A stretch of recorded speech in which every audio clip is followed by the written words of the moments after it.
Guys, let's talk about what happened on tonight's episode of. Let's talk about. Let's talk about what happened on tonight's episode of Skeem Saam. So I'm going to be focusing on Bath and Paxton a little bit. So let's start with Bath. We all know that there was a hearing that happened on last night's episode, and it went horribly for Beth. To be honest, I honestly felt quite sad for her. I was so sad. Like, it hit me in a way that I never thought it would. Because it actually affected me. I felt so sorry for her. Because I don't think she deserves this kind of harsh um, behavior towards her, She's been the most steady principal of that school. She held it together for that school, and this is a thank you that she gets. I mean, yes, I do not disagree that Beth has been quite strong-headed, and she never listens to people. She never listened to the teachers. She's quite intimidating. That's the fact. She tends to mock a lot of teachers. That's a fact, I get that. But to say that she's a bully and abusive towards the teachers, I wouldn't go as far as that. That that's just not true. To be honest, I feel like she does handle situations in a way that she could be better on handling them, but in terms of her being abusive and a bully, that's, to be honest, that's a lie. I think they they don't understand where she's coming from. You know, she has a whole school to take care of. You know, on top of that, she's a woman. It's hard enough to be a woman on a higher level of status of like where you work. Now she has students who rely on her. She has teachers that she has to oversee. She has the board members of the school that she has to answer to. On top of that, take care of the school and the grades and how this whole school is being pursued to the audience, to the teachers, to the parents of the students. She has a lot on her plate, and she has to handle that in a way that I feel like sometimes it's too much for her, and she does not know how to handle it. And the only way she knows how is to come across as intimidating and belittling a little bit sometimes, but abusive, I don't think so. The only reason why this has begun is because of my homework. Alfred has become a thorn behind Jacob's back. Like, he's been gunning for Jacobeth for the longest time. For the longest time, he's always been gunning for Jacobeth, and I feel like, what's the use of this? What do you want? You're the deputy principal of that school. What else do you want from her? Do you want her dignity too? Like, what else can you take from her besides her dignity now? You have been bribing people. You created this mess of a protest with these students, which was ridiculous, by the way. Now you want the Jacobeth to be kicked out as a principal. That woman has held that school together for the longest time before you came around. The minute you were so power hungry, that school went downhill. Okay? That school became something else. The minute you became the deputy principal of that school, everything went downhill. You and your wife have messed up that school in ways that I don't think it can recover. You know, Jogobeth has been holding it together. You guys have been backstabbing that woman for the longest time, and she has been holding it together. The next thing you say, she's abusive. She's a bully. She has to protect herself because of what you have been doing to her all this time. That's her defense mechanism. You can't come at someone and expect them to just sit there and not defend themselves. And the only way the principal knows how to defend herself is come across as if she's a bully or she's abusive to the teachers. Look, I don't dispute that she can come across as abusive, and sometimes she does not listen to the teachers or the student, or she does not want to listen to other perspectives of situations from the actual teachers. Yes, I get that. I totally get that. But the way you're coming across with this issue is not the right way. If you have an issue with the principal, or if we had a problem with it, you could have sat down with her and said, please, listen to me. I feel this type of way. I feel like the way you're treating me is not the right way to proceed in the long run. You know, I want you to listen to me. I want you to take in what I'm saying and look at it from a different perspective. Not only yours, because yours can become a bit faulty sometimes. But not try to go after someone's job. That's her livelihood. That is what she is. It's who she is. She's been running this school for so long that it's part of her. So you want to take something that she has built from scratch because you are so power hungry. The only way you know how is to play dirty. Are you for real? God forbid you actually become the new principal.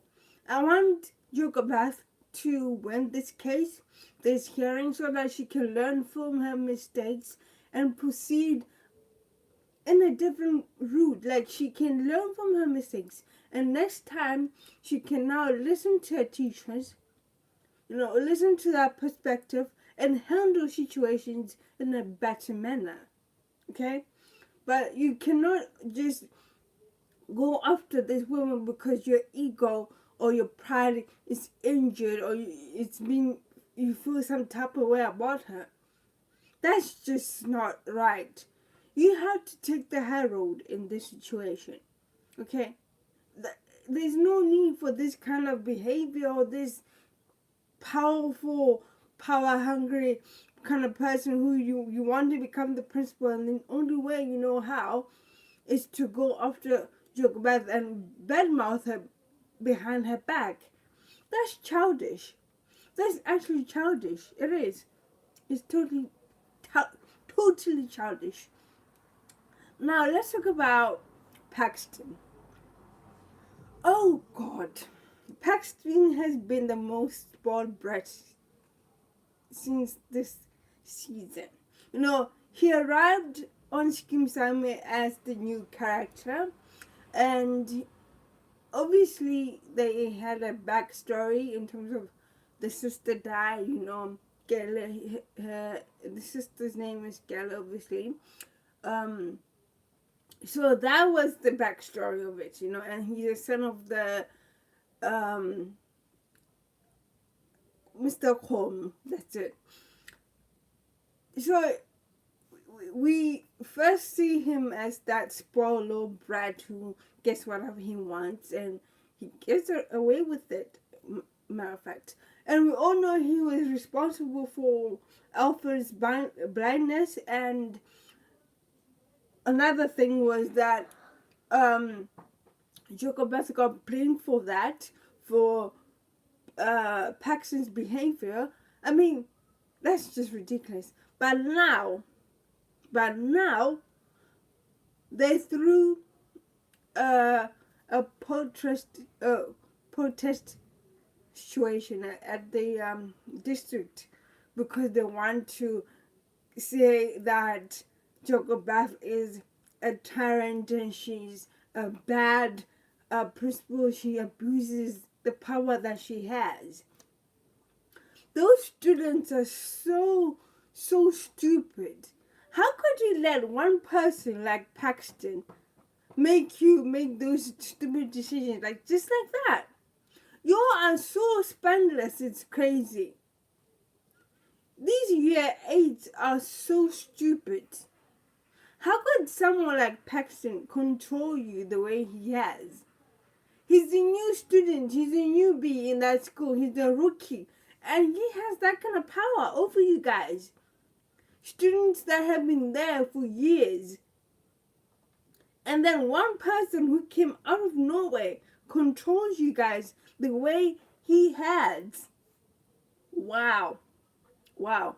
But one thing I can tell you is his father is fed up. Because now he realized that I can't keep cleaning up my son's mess. It's one thing after the other. First it was Alfred's blindness. Second was Jogobeth. Now this, he got hurt during that protest. He got hurt. And the person that hurt him was his own son. Just imagine that. Now that he's learned his lesson, that he can't spoil this kid, they've been spoiling him for so long that he expects to get anything that he wants.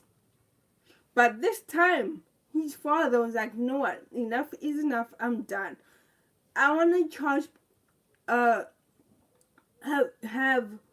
Paxton charged for this crime. I want him to go to jail for what he's done. I want to press charges for him. I was like, oh. I literally clapped my hands when I saw that scene. I was like, finally, you are taking the bull by its horns and taking charge. This kid has been controlling you guys for so long. I was starting to think that you're afraid of him. Like, you're afraid of punishing him or something. But now that you've taken charge and you have now gave him a reality check of what happens if you don't follow the law. The father was like, this is what happens when you don't listen. Consequences like these are expected. If you don't listen to what your teachers are saying, if you don't follow the rules of the law, expect this kind of treatment. I mean, he was terrified. The minute he got arrested, he literally wanted to shit his pants. He was terrified. He was shaking in his boots. He was shaking for good reasons. I think that's the kind of reality check he needed to make him realize that your actions that you have been portraying over this time have consequences like these. The minute you give your child the power that Paxton had and still has, there's no turning back. So that's where Mr. Kwame and the wife were. They had enough. They just were fed up of his behavior and they needed to give him a reality check. And that's how they did it, by pressing charges against him and taking him to jail for 24 hours. He just needed 24 hours. And then that's when he was like, oh my God, I won't do it again. I'll focus on my studies. I won't do anything stupid again. I've learned my lesson. Have you though? Have you really learned your lesson? Because that cop would not forgive you again. That was a warning. That was like, if you do this again, I'll send you to prison for a long time. And I think your parents won't even protect you from the cops anymore because they've realized that you're stupid. They have realized that you have been taking them for granted. You've been using the power that you have over them against them. So now that they have realized that, if you mess up again, if you do anything that is out of line whatsoever, that cop will come after you. And this time, your mommy and daddy won't even help you. They won't even scratch their heads and say, let's take this kid out of prison. No. Because they're done with you. They're tired. They're tired of your behavior. So if you think you're going to get out of this lightly, forget it. Forget it. Forget it. And as for Alfred's son, that boy, he needs another reality check. I feel like he needs to, just spend 24 hours also in prison. Jail, just to get the feel of it. Just get the feel of how it feels to be arrested. Because you let Paxton control your life. And your dad is worse than Paxton himself. Because he's enabling his son's behavior. Alfred is enabling his son's behavior because he's just like him. He's just like his father. And his father is always power hungry. He wants the best. I don't know what is wrong with Alfred, but he needs to go for therapy actually. He needs to sort his ego out. He's so eager just to go. Very eager just to go. His pride gets up, like, it's here. It's like he's so prideful. It's going to be his downfall at some point. Trust and believe. His pride and ego is going to be the downfall of him. I swear to God it is. Anyway, that's it for today, guys. Let me know what you thought about tonight's episode. And let me know what you thought about my reaction and my review of this episode. Don't forget to like, subscribe, and share this video. Don't forget to click on the notification bell to get notified when I post a new video. Peace. I'm out.